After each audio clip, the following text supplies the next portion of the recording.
Hello, good morning and welcome to another episode on my channel. I'm Pierre Reese and I'm going to be covering today everything that I would take on a wild camp, from tent, sleeping bag, everything that keeps me dry, warm for a comfortable night's sleep.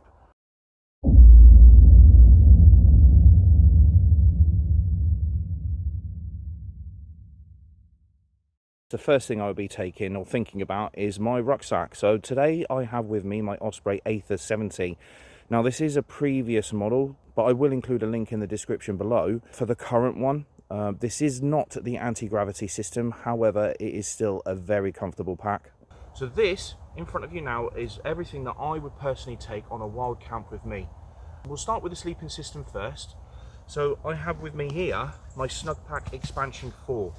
Now this is rated down to my comfort level of -10. I think that's slightly over exaggerated. I have been out on a camp with it before and it got to about -5 and I was starting to feel decidedly chilly. So depending on what sort of sleeper you are, I would take that -10 comfort rating with a pinch of salt, but it is still a very good sleeping bag. So that's first.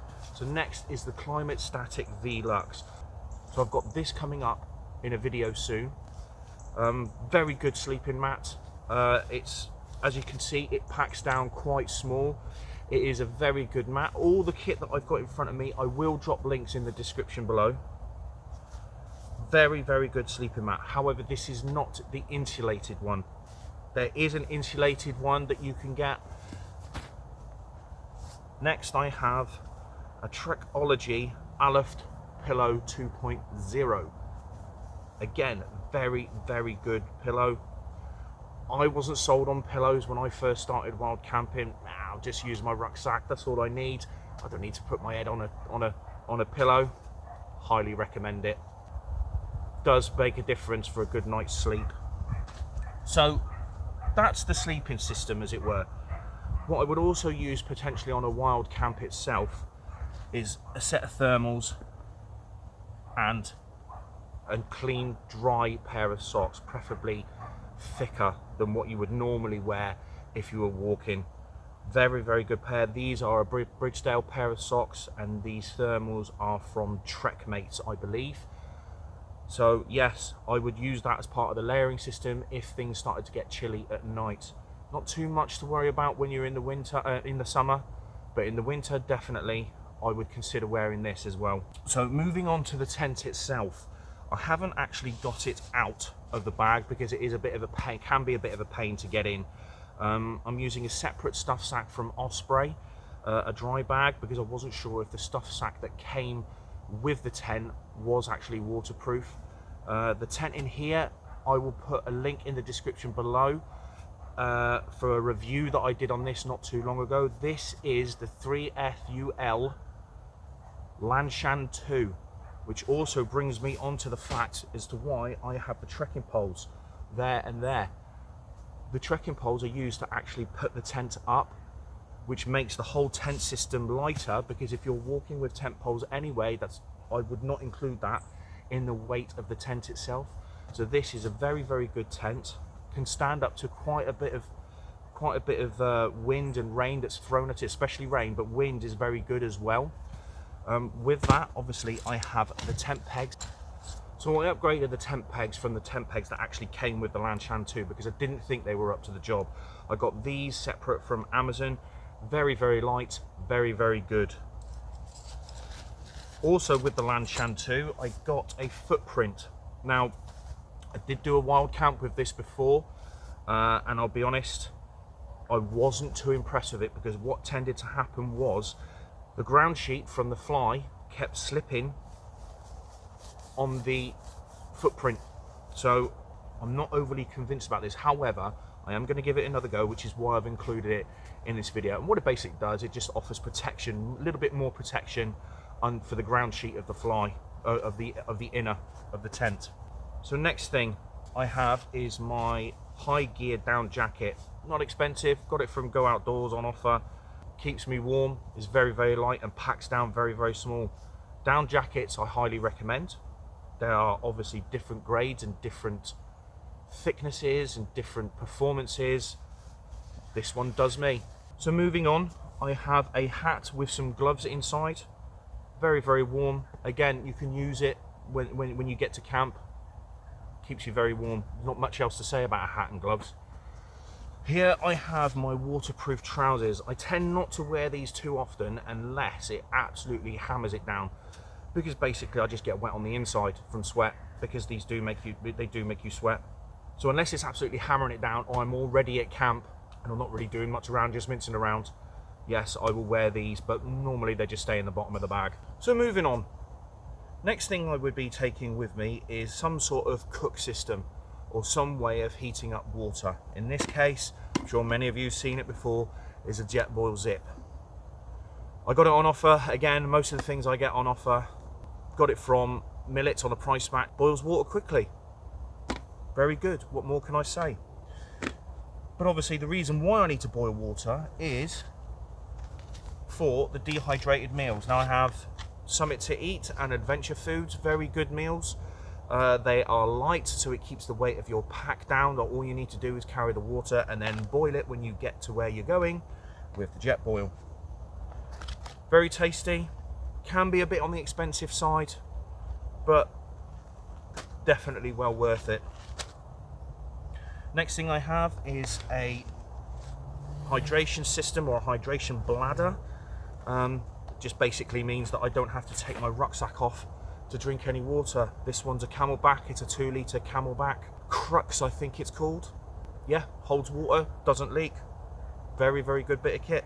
And then obviously, one of my favourite bits of kit is my C2 Summit mug. Now I believe this is the C2 Summit mug, not cup, which is slightly bigger.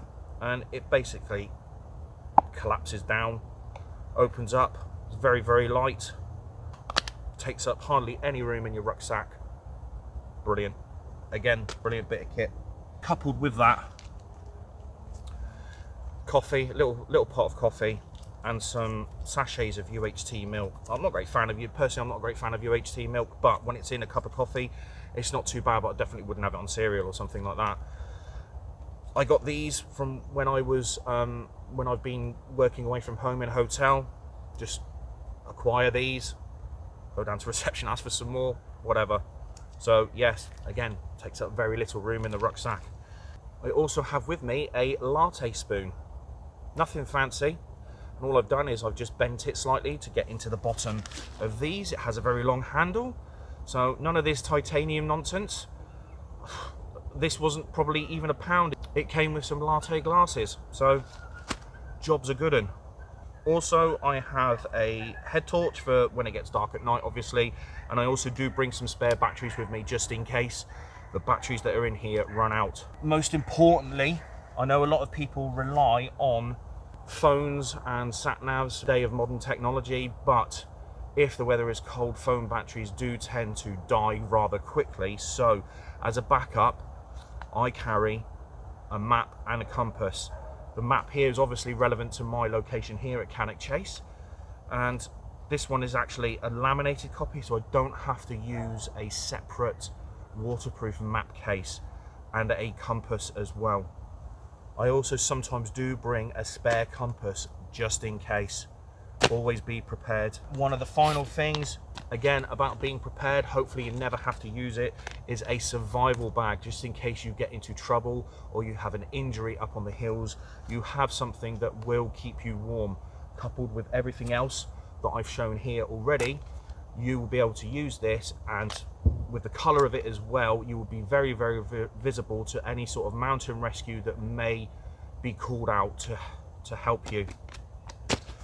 One of the final things is my gaiters. Now, I tend not to use these too often. I end up forgetting to use them, but they will keep your leg, the bottom of your legs, dry, especially on a morning like this, where the grass is completely and utterly soaked in dew on those frosty mornings. I'd like to use them. I keep forgetting to use them, so I will try and get to use them. I always do take them with me though. So I suppose some of you may be wondering as to what these are. These are dry bags to keep all your kit dry. I know the majority of you watching will know what they are. These ones are from Osprey.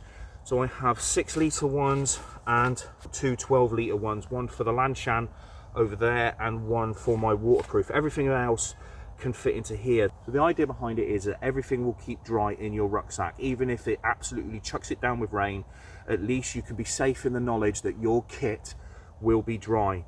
Now, I do know, obviously, these things can start to get expensive. So as an alternative, you can potentially use these. Now, they're not Ziploc bags, but they are heavy-duty plastic bags, which once you've sealed it up, once you've squeezed this tight and sealed it up, will keep your kit just as dry as one of these. I think I bought these in a pack of 100 from Amazon quite a while ago, but I will put a link in the description below as to where I got these from. They come in different sizes, so I'll put a link in and then you can decide for yourself which size that you actually want.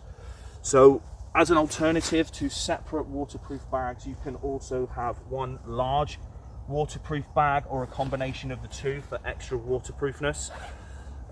Again, I personally individually wrap everything, but it's personal preference.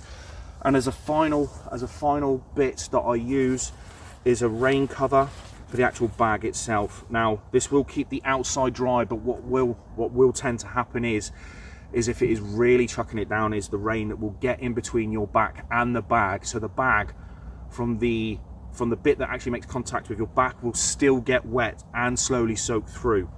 Hence why a combination of this and these, or this, depending on your budget, will absolutely, without a doubt, keep all of your kit dry. I think it's pretty safe to say that that is everything covered. One thing I did forget to mention as well, just in case you have an emergency on the hill, coupled up with the survival bag as well, is the first aid kit that I have over there. Obviously, first aid kit is pretty self-explanatory. If you're in trouble, use a first aid kit. Inside the first aid kit is an emergency whistle, so you don't have to shout. But also on my bag, on my rucksack, on the chest strap, if I can find it, is also a whistle. Now, most bags will come with whistles, but it's also something else to think about. So you can blow on the whistle to attract attention if you are in trouble on the hills. So without further ado, I think it's now time for a time lapse again to pack all my kit away. I'm going to pack all my kit away back into the rucksack, and yeah, that's pretty much it.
One thing I did forget to mention, which was on the floor, was a power bank. I currently use an Anker power bank. I don't know if you can see that there, but it's a 20,000 mAh power bank that I use to make sure my phone is charged after recording, because the battery does die quite quickly when I'm recording for my YouTube videos. The power bank does come with a net bag. I don't know if you can see that as well. And on the bag, there's something that I do recommend as well, is that you take, well, I've replaced the pull cord that comes with it with a lace. So if something were to happen with my laces when I'm out on the hills, something I highly recommend is that you're able to replace your laces so you're still able to walk, because if your laces snap and you've got no way of tying your boots, then having a spare set of laces is definitely the way forward. That's pretty much it. I hope you enjoyed today's episode on what kit I take with me wild camping. If you did like the episode, please consider subscribing, and don't forget to press the bell notification so you get updates on upcoming videos. Anyway, thanks a lot guys, hope you enjoyed it. See you on the next one.